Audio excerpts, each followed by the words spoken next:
Boa tarde, queridos amigos. São 15 horas e vamos dar início à nossa reunião pública da tarde de hoje.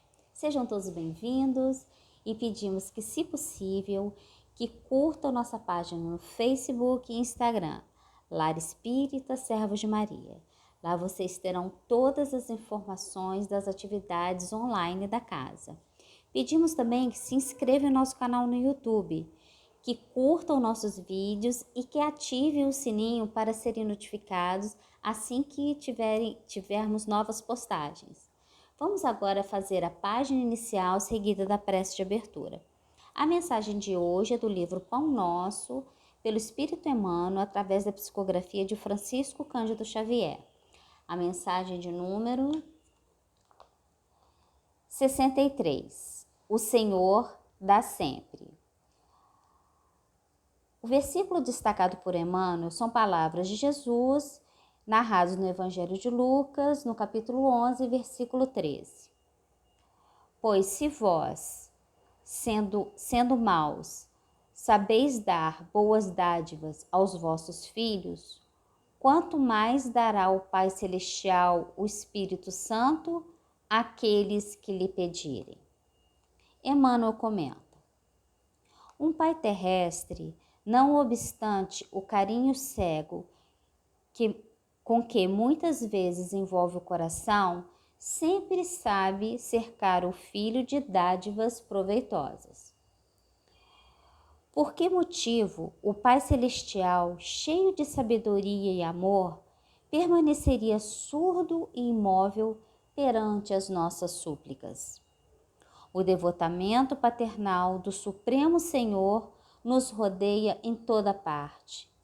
Importa, contudo, não viciarmos o entendimento. Lembremo-nos de que a providência divina opera invariavelmente para o bem infinito. Liberta a atmosfera asfixiante com os recursos da tempestade. Defende a flor com espinhos, protege a plantação útil com adubos desagradáveis, sustenta a verdura dos vales com a dureza das rochas. Assim também, nos círculos de lutas planetárias, acontecimentos que nos parecem desastrosos à atividade particular representam escoras ao nosso equilíbrio e ao nosso êxito, enquanto fenômenos interpretados como calamidades na ordem coletiva constituem enormes benefícios públicos. Roga, pois, ao Senhor a bênção da luz divina para o teu coração e para a tua inteligência, a fim de que te não percas no labirinto dos problemas. Contudo, não te esqueças de que, na maioria das ocasiões, o socorro inicial do céu nos vem ao caminho comum, por meio de angústias e desenganos. Aguarda, porém, confiante a passagem dos dias. O tempo é o nosso explicador silencioso e te revelará ao coração a bondade infinita do Pai, que nos restaura a saúde da alma por intermédio do espinho, da desilusão ou do amargoso elixir do sofrimento. Vamos orar?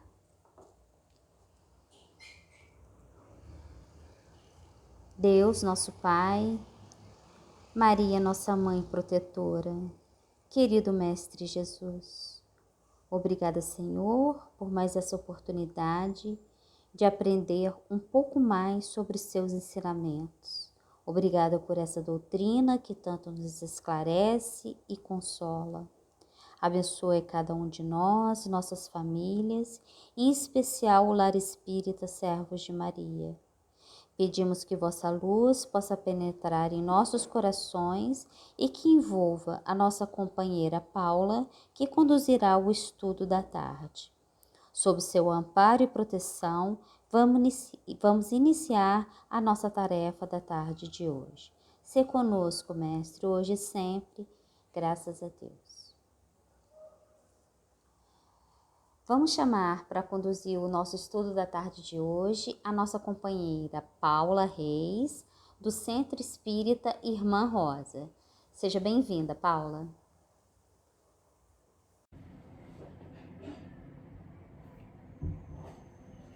Olá, queridas amigas e amigos do Lar Espírita Servos de Maria. É uma grande alegria estarmos aqui, juntos, refletindo sobre o Evangelho de Jesus à luz da doutrina espírita.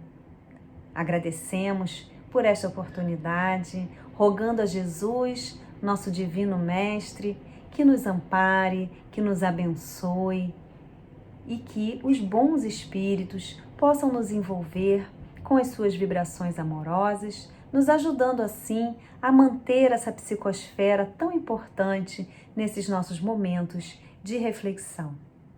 Hoje nós vamos conversar sobre o capítulo 25 do Evangelho segundo o Espiritismo, que tem o título Buscai e Achareis. E para isso eu trouxe um capítulo que está no livro O Espírito da Verdade, psicografia de Chico Xavier e Valdo Vieira, por espíritos diversos. Vamos conversar sobre o capítulo 52 desse livro, que tem o título Há um Século, e é assinado pelo espírito Hilário Silva. E esse capítulo, conforme consta aqui no livro, ele faz conexão especificamente com o item 2 do capítulo 25 do Evangelho segundo o Espiritismo, que é o nosso tema de hoje.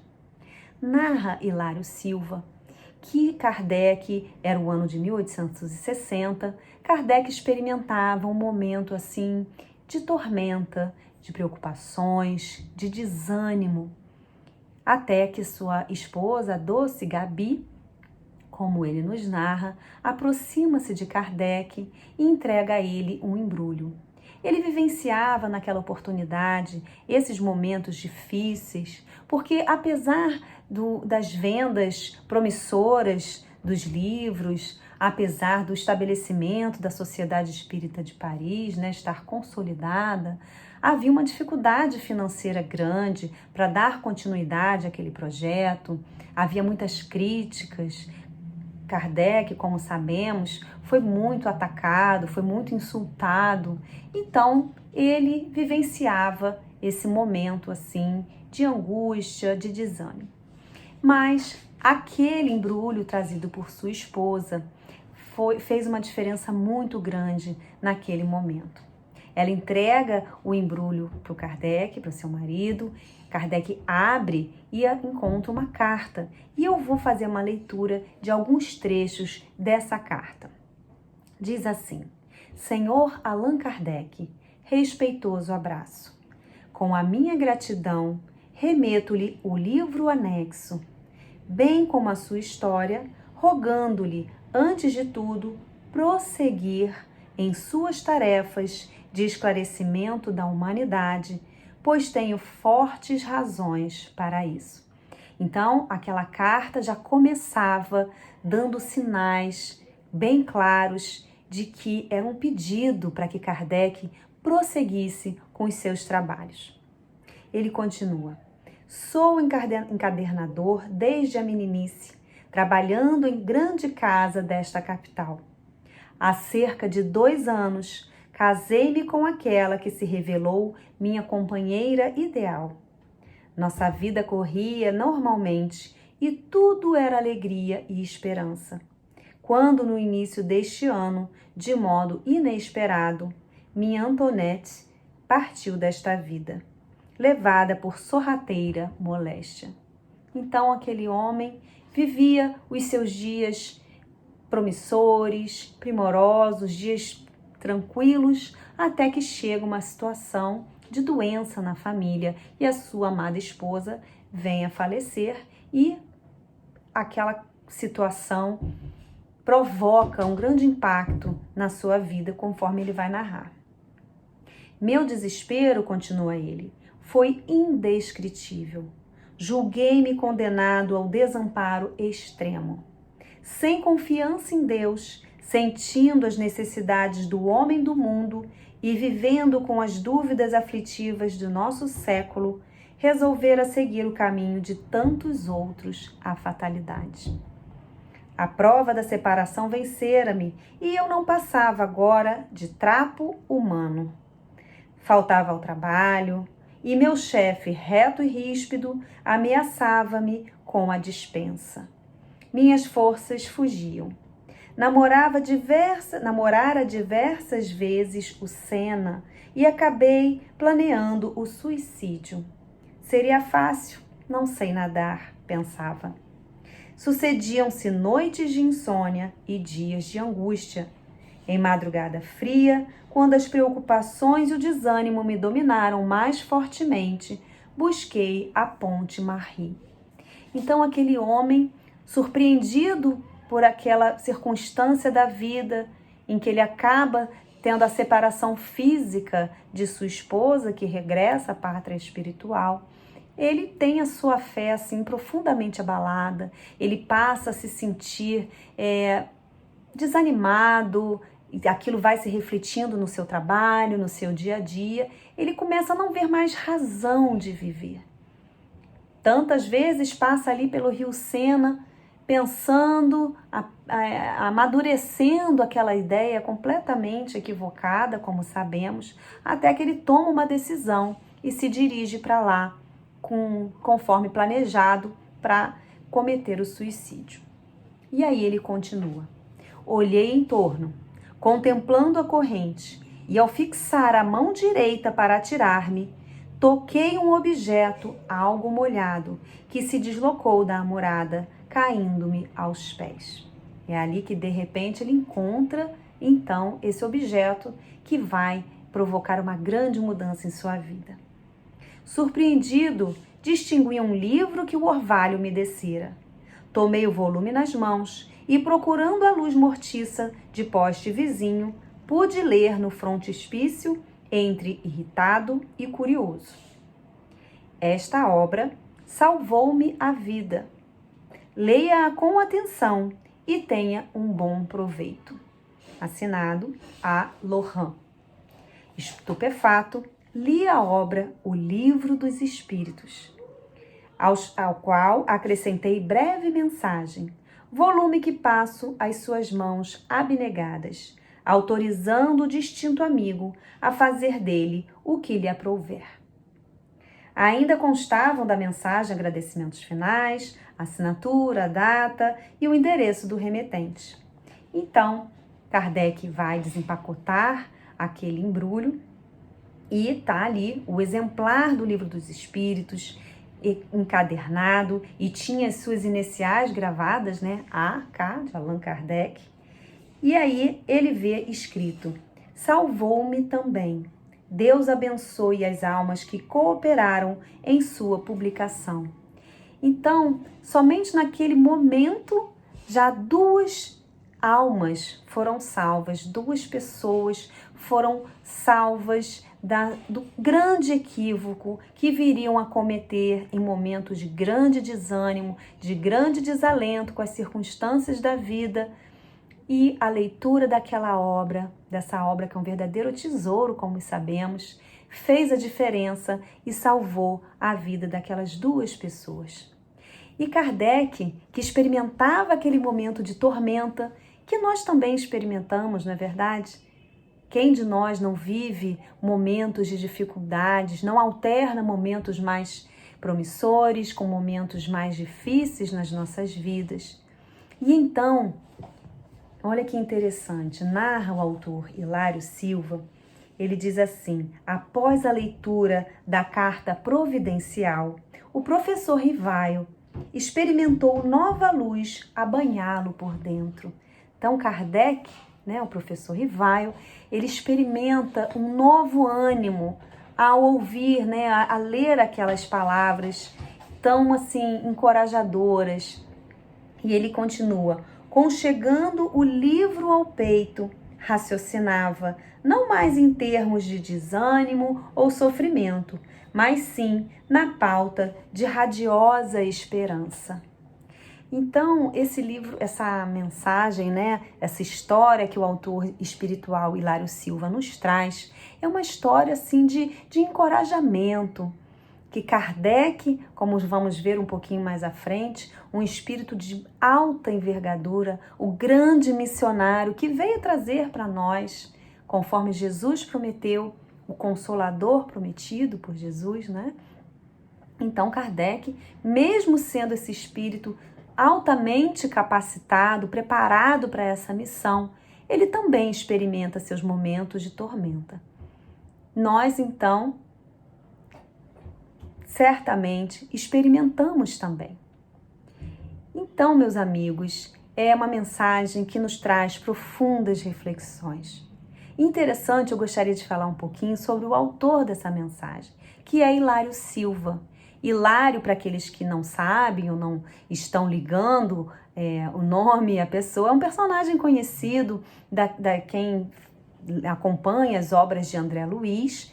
Ele participa com André Luiz, é um companheiro de André Luiz em obras como Nos Domínios da Mediunidade, Ação e Reação, e eles ficam juntos ali, passam bastante tempo juntos, estudando, se dedicando a ajudar os espíritos que estão vinculados à região umbralina. E é interessante que Emmanuel, sendo o grande coordenador da atividade mediúnica de Chico Xavier, ele recebe Hilário em sua equipe para passar as mensagens, né, através do nosso querido Chico.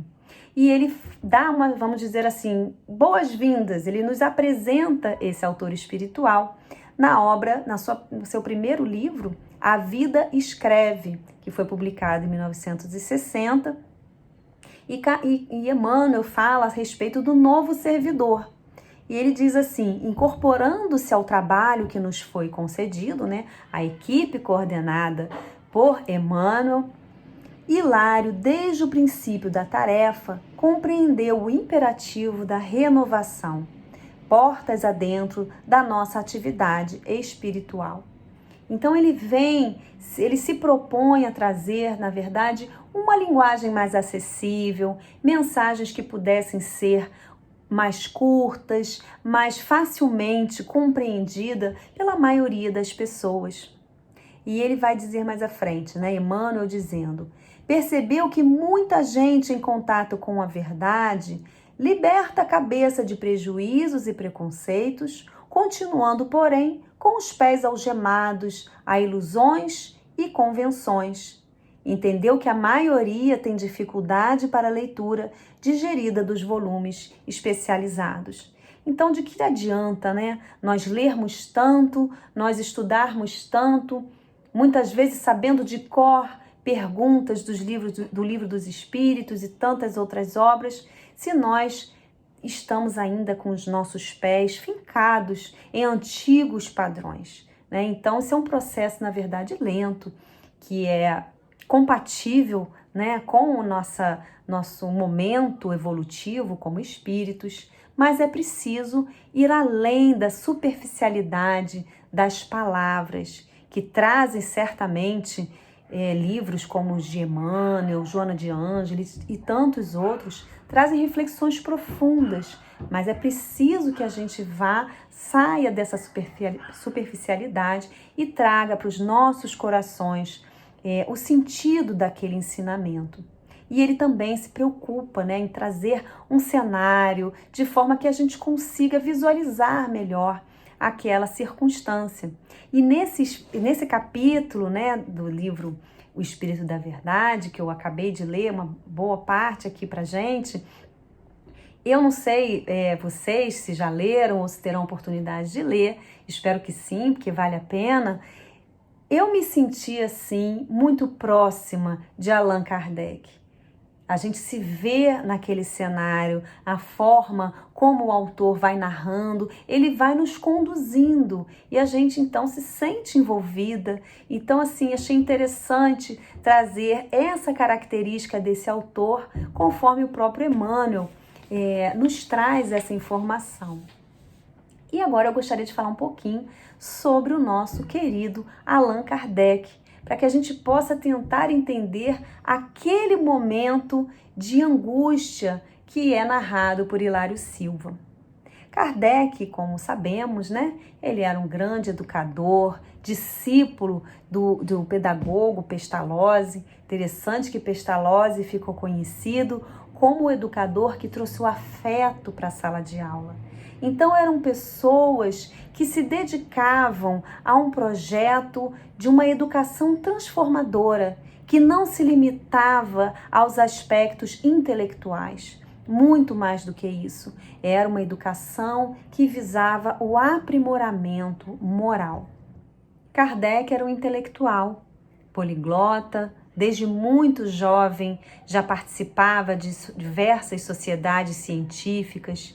Aos 19, ele já publica sua primeira obra pedagógica. Aos 21, já dirigia escola também gratuita para aqueles que tinham mais dificuldades de acesso. E ele sempre distinguiu bem o papel do professor, aquele que se propunha a passar conhecimentos intelectuais, do educador, que era aquele que buscava o desenvolvimento do ser humano, o desenvolvimento moral. E assim, aos 50 anos, Kardec inicia finalmente o seu contato com as mesas girantes, dando início à sua grande missão de trazer o Consolador prometido por Jesus para nós. Kardec, esse homem que já durante toda a sua trajetória demonstrava retidão de caráter, conhecimento científico, conhecimento pedagógico, que seriam fundamentais para que ele pudesse abraçar essa missão com sucesso. E então, desses primeiros contatos que ele tem com as mesas girantes, aqueles fenômenos que estavam assim se alastrando pela Europa e diversas partes do mundo também, aquela invasão organizada, né, que nós conhecemos, que nós sabemos, aquelas manifestações diversas dos espíritos para chamar a atenção, então, para que Kardec pudesse iniciar a sua missão. Então, no primeiro momento, com seu olhar desconfiado, seu olhar de cientista, Kardec entende que aquilo era uma fraude, ele não se interessa por esse assunto. Um tempo depois, ele se aproxima de pessoas que já estavam dando um caráter mais investigativo, que tinham o interesse de tentar compreender o que havia por trás daquelas manifestações. E Kardec, então, com seu olhar, com a sua seriedade, vai em busca da causa inteligente para aqueles efeitos inteligentes. E assim, tempos depois, ele acaba publicando o Livro dos Espíritos. Em sua primeira edição, ainda contava com 501 perguntas, dividido em 3 partes. Já na segunda edição, que é publicada em 1860, a primeira edição foi em 1857, então, 3 anos depois, chega a segunda e definitiva edição, que é a que nós temos até hoje, já com 1019 perguntas. Nos chama a atenção, claro, que esse número, dobrou, vai de 501 para 1019. Mas é muito interessante observar também a importância de Kardec nesse processo.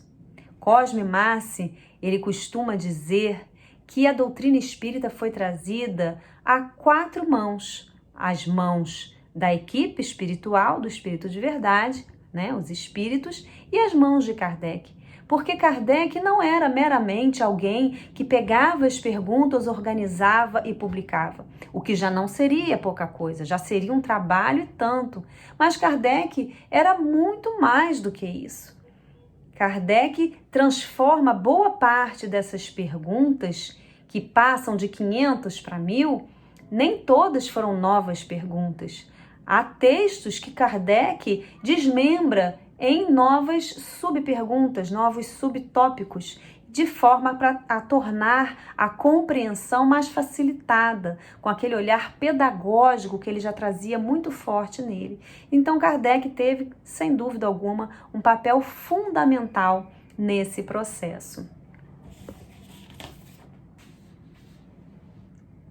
Interessante também observarmos que não há uma grande distinção entre o homem professor Rivaio e o codificador Allan Kardec, no sentido de que, a partir do momento em que ele entra em contato com aqueles fenômenos, que ele vai estudar, ele vai então trazer todo aquele conhecimento para nós, ele continua sendo aquele homem reto, aquele homem de caráter ilibado e que vai então se dedicar e se debruçar cada vez mais num trabalho impressionante, trazendo toda essa obra, não só as obras básicas, né?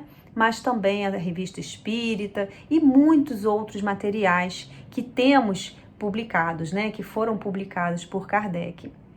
E é interessante se a gente comparar, por exemplo, com Paulo de Tarso.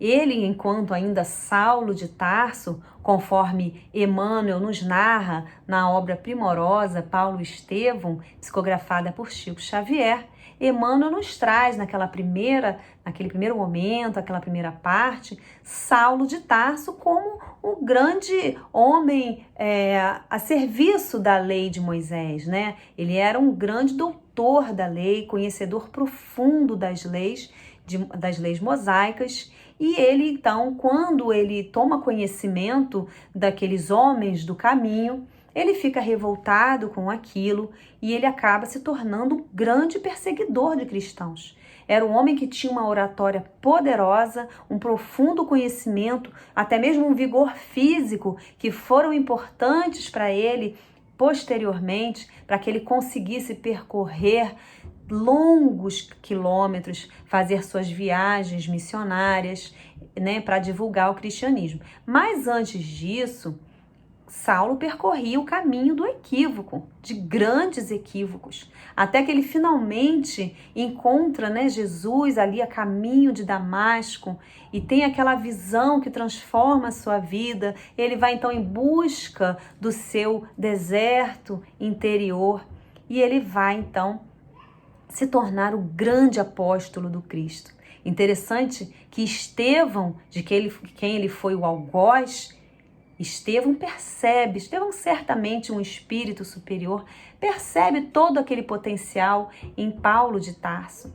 Tanto que quando ele está ali, à beira de seu desencarne, né, após ser apedrejado por ordem de Saulo de Tarso, ele fala para sua irmã, né, a doce Abigail, que ela perdoasse o seu noivo, né, Saulo de Tarso, porque ele, quando conhecesse Jesus, defenderia o mestre com a mesma força, com a mesma dedicação que até ali ele vinha defendendo a lei de Moisés. Ele estava com a compreensão completamente equivocada. Então, ele sim tem uma grande transformação nesse processo.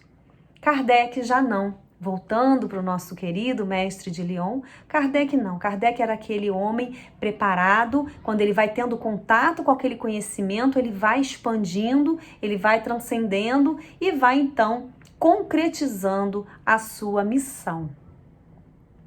Então, Kardec publica, né, essa obra dos Espíritos, o Livro dos Espíritos, que a partir da sua segunda edição passa a ter 4 partes. Na primeira edição eram 3, agora na segunda são 4 partes. E só relembrando, cada uma dessas 4 partes do Livro dos Espíritos, Kardec então vai se debruçar ainda mais, se aprofundar naqueles ensinamentos mais específicos e dali vão surgir as demais obras básicas, né, que alguns gostam de chamar de Pentateuco kardeciano ou simplesmente as obras básicas da doutrina espírita.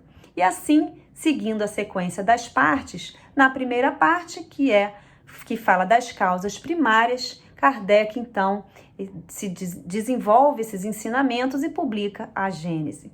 A segunda parte, que fala do mundo espírita ou dos espíritos, dá origem ao Livro dos Médiuns.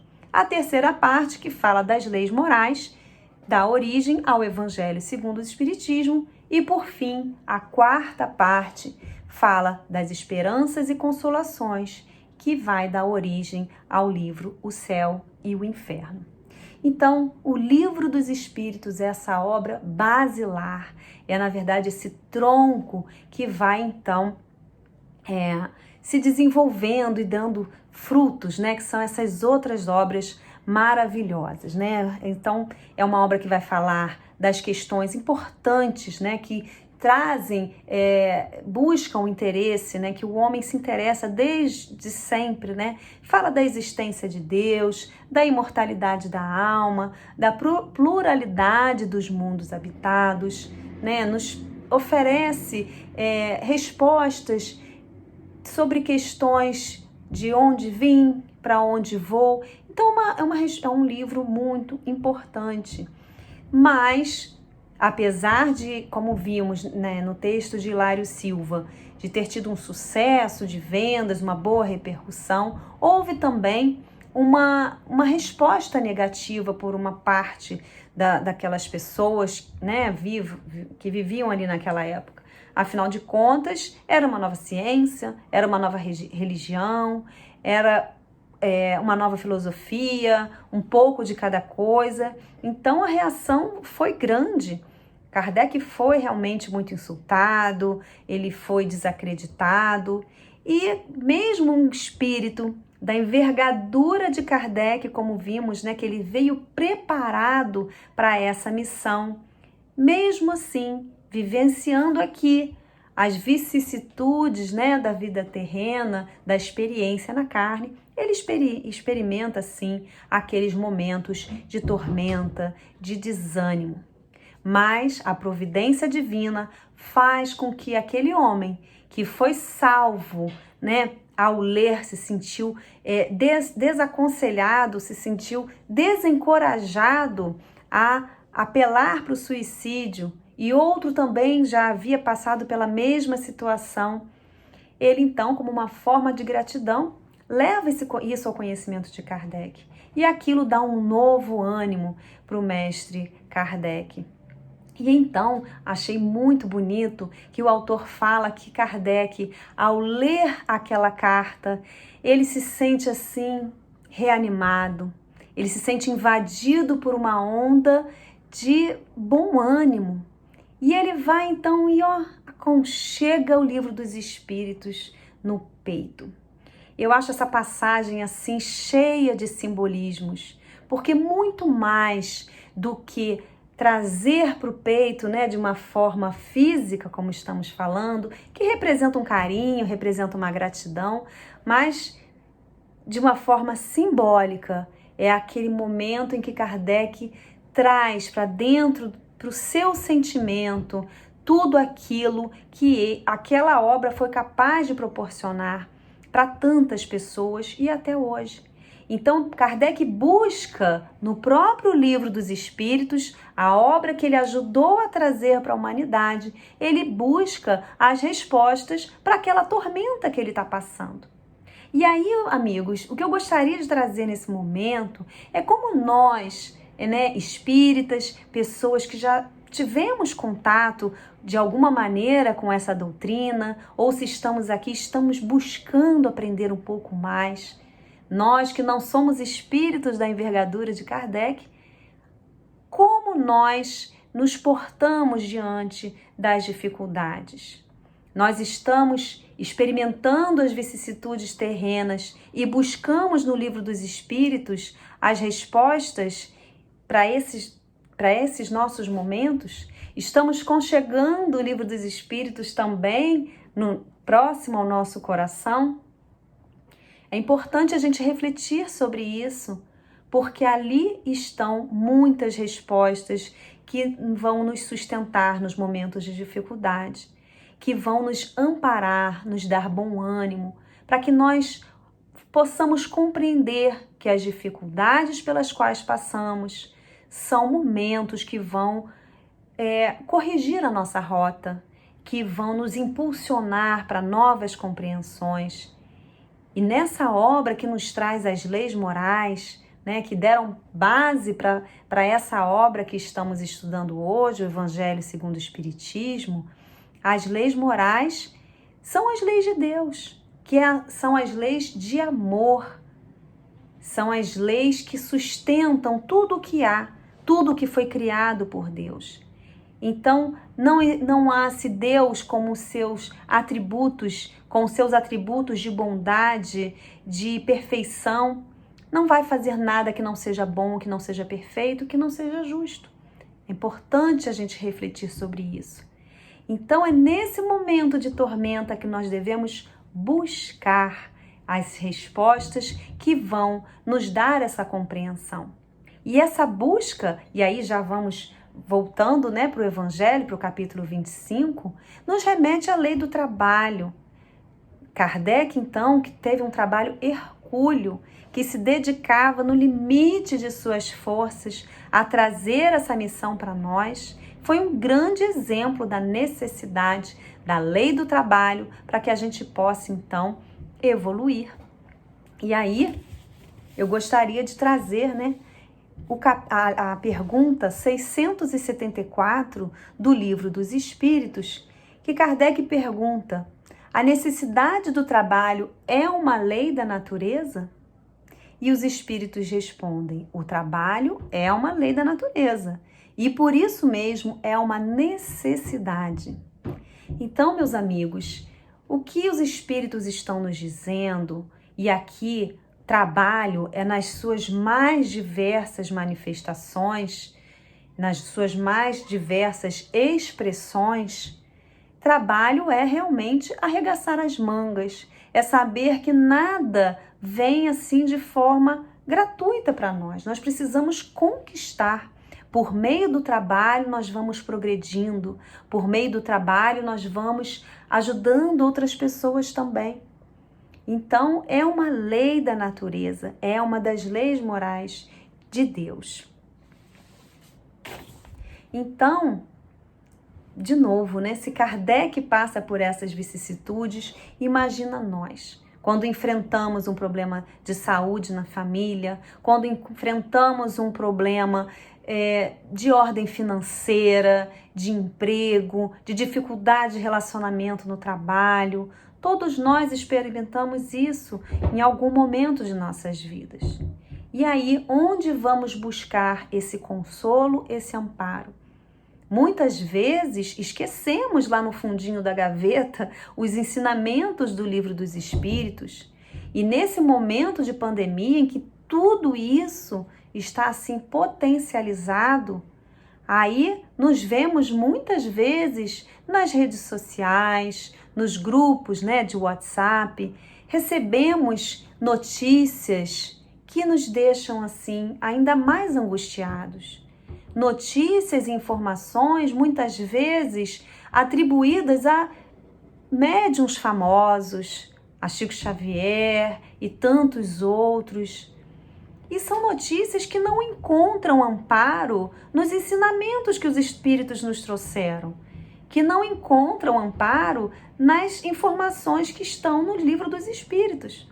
Então, essa é a busca que a gente precisa fazer, porque essas informações muitas vezes nos tiram do nosso equilíbrio, da nossa harmonia. Eu mesma, com uma certa frequência, recebo perguntas de amigos, mas teve uma previsão assim assado? Então, é verdade que daqui a não sei quantos anos vai acontecer determinada coisa? Meus amigos, precisamos saber que o nosso trabalho, o que Deus quer de nós é o agora. Que a gente plante agora para colher no futuro. O que é o plantar agora? Sermos as melhores pessoas que pudermos ser. Fazermos todo o bem que pudermos fazer. Fazermos o bem no limite das nossas possibilidades. Então, é isso que nós devemos fazer, sem nos preocuparmos com previsões, com informações que realmente muitas vezes nos causam desequilíbrio, principalmente nesse momento tão delicado, esse momento tão importante pelo qual a humanidade está passando. Importante sabermos, não estamos aqui por acaso. O acaso para nós espíritos não existe. Então, se estamos aqui, é para o nosso aprimoramento e também para darmos a nossa contribuição a Deus, nosso Pai Criador. Como que nós estamos lidando com isso? Nós, claro, até pela nossa condição espiritual, né? Nosso aprimoramento espiritual ainda é bastante limitado, né? Nós sabemos disso. Não à toa somos espíritos vinculados a um planeta de provas e expiações como a Terra. Então é natural que nós tenhamos as nossas oscilações, que nós vivenciemos momentos em que a nossa fé fica mais abalada. É o momento também em que nós devemos buscar o recurso precioso da prece. E é justamente nesse momento da prece que Jesus traz essa informação do buscai e acharei para os seus discípulos. E aí eu gostaria de trazer uma mensagem que está no livro Pão Nosso, que é mensagem do Espírito Emmanuel, né, ditada pelo Espírito Emmanuel, pelo médium Chico Xavier. No capítulo 109 desse livro, ele tem o título de 3 imperativos. E Emmanuel vai fazer a conexão com um trecho do Evangelho de Lucas, capítulo 11, versículo 9, onde Jesus diz: E eu vos digo a vós, pedi e dar-se-vos-á, buscai e achareis, batei e abrir-se-vos-á. E aí Emmanuel vai dizer: pedi, buscai, batei. Estes 3 imperativos da recomendação de Jesus não foram enunciados sem um sentido especial. Interessante que, de acordo com o evangelista Lucas, Jesus passa essa informação logo depois em que ele ensina a prece do Pai Nosso, né, que ficou conhecida como a prece dominical. Os seus seguidores, eles pedem que Jesus os ensine a rezar.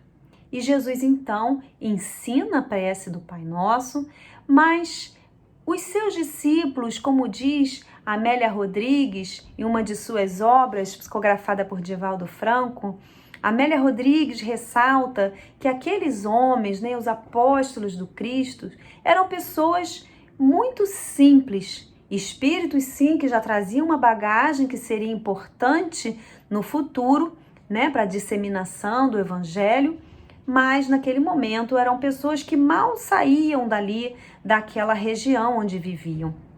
Exceto Judas, todos eram daquela região.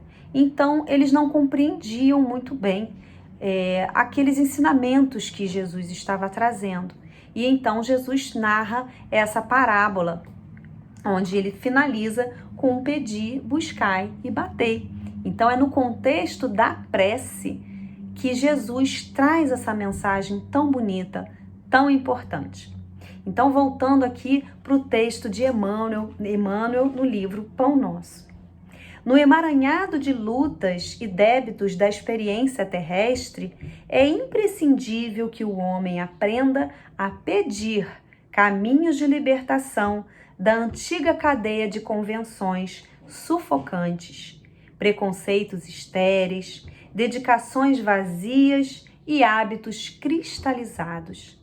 É necessário desejar com força e decisão. Então, esse é o pedir, é o desejar romper com os antigos padrões que ainda nos prendem, né? Nos dificultam na nossa caminhada evolutiva, da nossa transformação íntima, para que possamos, assim, sermos colaboradores de Deus.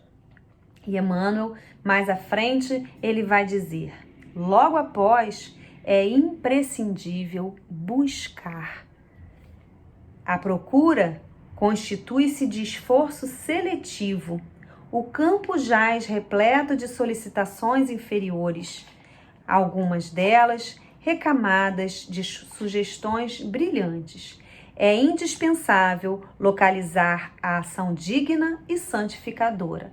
Então, o pedir, o primeiro passo, o desejar ardentemente romper com os antigos padrões. O buscar é o trabalho, é o arregaçar as mangas, é o buscar aquilo que realmente nos enobrece, aquilo que nos alimenta o espírito e não simplesmente aquilo que nos alimenta a nossa condição de espírito encarnado. Pessoas que estão muito ainda vinculadas à matéria, como muitos de nós, como a maioria de nós, na verdade. Nós ainda damos muita vazão ao nosso egoísmo, às buscas daquelas questões que nos satisfazem materialmente, mas é preciso desejar romper e buscar aquilo que nutre o nosso ser verdadeiro, que é o ser espiritual que somos. E então, Emmanuel vai continuar dizendo: é imperativo aprender a buscar o bem legítimo, Estabelecido o roteiro edificante, é chegado o momento de bater a porta da edificação. Sem o martelo do esforço metódico e sem o buril da boa vontade, é muito difícil transformar os recursos da vida carnal em obras luminosas de arte divina. Então, desejar romper com esses grilhões, buscar o bem verdadeiro, para aí sim a gente finalmente poder bater a porta daquilo que nos edifica. Então, não bastará, portanto, rogar sem rumo, procurar sem exame e agir sem objetivo elevado. É por isso que a gente estuda, né? É por isso que é importante que os estudos nos ajudam para a gente saber o que a gente está buscando, onde nós queremos chegar. Isso nos ajuda a manter o foco, porque nós estamos a todo momento envolvidos com muitas questões que nos distraem. Então, por isso é tão importante a gente buscar uma leitura edificante, os grupos de estudo quando possível. Hoje, então, que essa questão da pandemia trouxe esse lado tão bom que a tecnologia nos traz, que unem corações do mundo inteiro em busca de um mesmo objetivo. Então tem muita gente querendo divulgar os ensinamentos de Jesus, tem muita gente querendo fazer o bem. Então é importante a gente ir nessa busca daquilo que nos vai nos levar à nossa verdadeira felicidade. E então, Emmanuel vai finalizando, né? Peçamos ao Senhor nossa libertação da animalidade primitivista, busquemos a espiritualidade sublime e trabalhemos por nossa localização dentro dela, a fim de converter-nos em fiéis instrumentos da divina vontade. Quando a gente consegue essa compreensão, a gente se entrega com fé, a gente então se torna instrumento da vontade de Deus.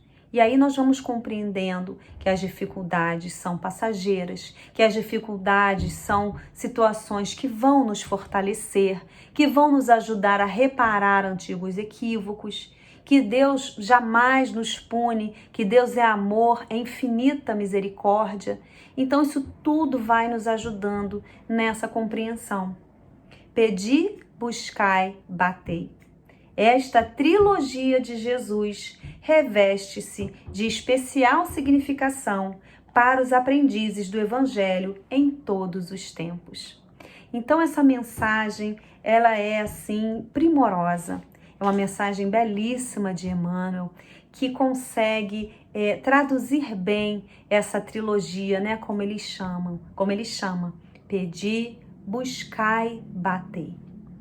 E aí, meus amigos, eu me recordo de uma história que eu ouvi assim algumas vezes quando eu era criança, né? Era uma história que meu pai costumava contar em casa, e eu gostaria de dividir aqui com vocês, porque eu acho que essa história retrata bem esse pedir, buscai, bater. É a história de um homem, né, que chamava-se Vendramini, uma história real. Esse senhor, na época, muitos anos atrás, na verdade, ele fazia uma sopa. Diariamente ele fazia uma sopa que ele distribuía para os pobres. Ele fazia 120 pratos de sopa diariamente em sua casa. Mas ele era um homem simples, era um homem que precisava de ajuda, de contribuição de outras pessoas para que ele pudesse dar conta daqueles 120 pratos de sopa que ele preparava diariamente. Então ele pegava a sua bicicletinha, ia percorrendo a cidade do interior, onde ele morava, e as pessoas já conheciam ele. Ele era um homem muito querido, todo mundo reconhecia a sua contribuição para aquelas pessoas que tanto precisavam. E ele então percorria com a sua bicicleta, pegava a doação de um legume aqui, uma carne ali. Ele ia então passando nos estabelecimentos para poder arrecadar esses alimentos. E ele costumava ir em determinado lugar pegar sobra de ossos, porque ele entendia que aquela sobra de ossos ia tornar aquela sopa não só mais saborosa, mas também mais nutritiva. E então, um dia, havia um senhor que costumava guardar as sobras de ossos para ele. Esse senhor, então, vai pessoalmente levar os ossos lá na casa do seu Vendramini. E encontra aquele homem, assim, muito assim, satisfeito, né, com aquele olhar de quem está fazendo alguma coisa com o coração. E o seu Vendramini já estava lá no preparo da sopa, aquele panelão, aquela colher de pau que mais parecia assim um remo. Ele vai mexendo com aquele sorriso nos lábios.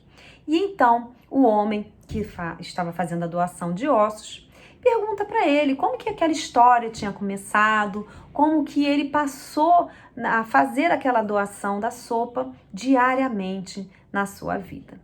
E ele então solta assim um sorriso, né? E diz: olha, essa história começou de uma maneira bem surpreendente. Alguns anos atrás, narrava ele, eu era sargento do exército e fui escalado, né, para a guerra. Ele foi fazer parte da Força Expedicionária Brasileira. Ele então é designado para ir para a guerra. Ele era um sargento de infantaria. E ele era, me parece, do 1º Batalhão de Infantaria, algo mais ou menos como os responsáveis pelo primeiro fogo, né, pelo grito de fogo, primeiro tiro, trocando em miúdos, caso o Brasil precisasse, né, recebesse uma ordem de disparar contra o inimigo, esse primeiro tiro sairia do grupo dele. E ele, como um comandante daquele pelotão, ele que deveria dar aquela ordem. E aquilo era algo que trazia um conflito muito grande para ele, porque ele era um homem muito bom. Ele já era até mesmo espírita, mas ele era um homem muito bom e ele queria muito cumprir o seu dever de militar, porque era o seu trabalho, né? Ele queria cumprir o seu dever de militar, mas ele nem podia imaginar ele dando um tiro em alguém ou ordenando que alguém abrisse fogo contra um grupamento. Aquilo era um conflito interno muito grande, mas ele vai então para a guerra. Chegando lá, a situação aos poucos vai piorando. Ele então vai percebendo que a qualquer momento ele ia receber a ordem de abrir fogo contra o inimigo. E então, durante uma madrugada, ele vai percebendo aquilo e diariamente, na verdade, todos os dias ele já rezava muito, pedia muito para Deus essas duas coisas, que ele pudesse cumprir sua missão, né, de militar, mas que ele não precisasse dar tiro em ninguém, que de sua boca não saísse uma ordem para abrir fogo contra ninguém. E especialmente naquela noite, naquela madrugada, em que a situação havia ficado mais tensa, ele vai fazer uma oração assim, muito fervorosa, pedindo para Deus, mas acima de tudo, entregando nas mãos de Deus aquilo que fosse o melhor, que fosse o mais, que fosse feita a vontade de Deus no final das contas. Logo pela manhã cedo, ele recebe a visita de um soldado que vai dar um recado para ele. Diz para ele: ó, sargento, o capitão tá te chamando. Ele então respira fundo, já imaginando o que iria acontecer, vai ao encontro do capitão Mas, para sua surpresa, o capitão lhe diz o seguinte: sargento, houve um problema com um militar que é responsável pelo rancho, pela alimentação do pessoal que ficava à retaguarda, né? Não era ninguém que ficasse ali à linha de frente. E então você, a partir de agora, vai assumir a confecção do rancho. Você vai sair da linha de frente e vai cuidar do rancho do pessoal lá na retaguarda. E então ele fica muito surpreso com aquilo.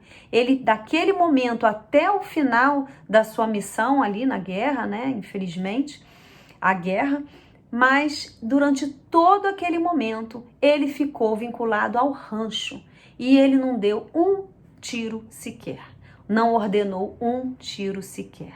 E ele conta aquela história, ao mesmo tempo muito triste, porque é um momento de guerra, é algo que a gente não deveria viver, né? Só vivenciamos isso porque ainda somos um planeta ainda em condições muito precárias, mas diz ele, né? Volta ele narrando a história para aquele homem que lhe doava os ossos. Ele continuava ali no seu caldeirão, mexendo aquela sopa quentinha, e ele diz: então Deus ouviu as minhas preces, eu cumpri a minha missão de militar, eu alimentei a tropa durante todo o tempo e eu não dei um tiro sequer. E aí ele finaliza dizendo assim: o que eu não poderia imaginar é que eu precisei ir para a guerra para aprender a fazer a sopa dos pobres. E assim, meus amigos, eu gostaria de finalizar esse nosso estudo de hoje, para que, de forma que a gente reflita sobre esse pedir, buscai, bater. Precisamos saber o que pedir, sempre sabendo que Deus, nosso Pai de infinita bondade, sabe de todas as coisas, sabe o que é melhor para nós, mas precisamos saber pedir. Pedir aquilo que nos eleva, buscar aquilo que nos conduz a esse crescimento, para que possamos, assim como o nosso amigo Vendramini, bater as portas daquilo que realmente agrada a Deus, que é fazer o bem a todos, fazer o bem e trabalhar no limite das nossas possibilidades, das nossas limitações. E assim, eu agradeço por mais essa oportunidade, né? Agradeço mais uma vez essa oportunidade de estarmos aqui juntos e até uma próxima vez. Obrigada, Paula, por suas palavras tão edificantes. E aproveitando essa atmosfera de amor, de paz, de equilíbrio, vamos fechar os nossos olhos e levar os nossos pensamentos na figura do querido Mestre Jesus, agradecendo por mais essa oportunidade de estarmos aqui reunidos em seu nome, para aprendermos um pouco mais sobre seus ensinamentos, que saibamos buscar o bem legítimo, que vai nutrir o nosso ser espiritual para a nossa edificação. Pedimos, Pai, que a espiritualidade possa sempre nos amparar, para que nosso foco seja sempre nos seus ensinamentos, pois é dessa forma que estaremos no caminho do nosso aprimoramento espiritual. Que a sua paz se faça presente em cada um de nós. Se conosco, Mestre, hoje e sempre, graças a Deus.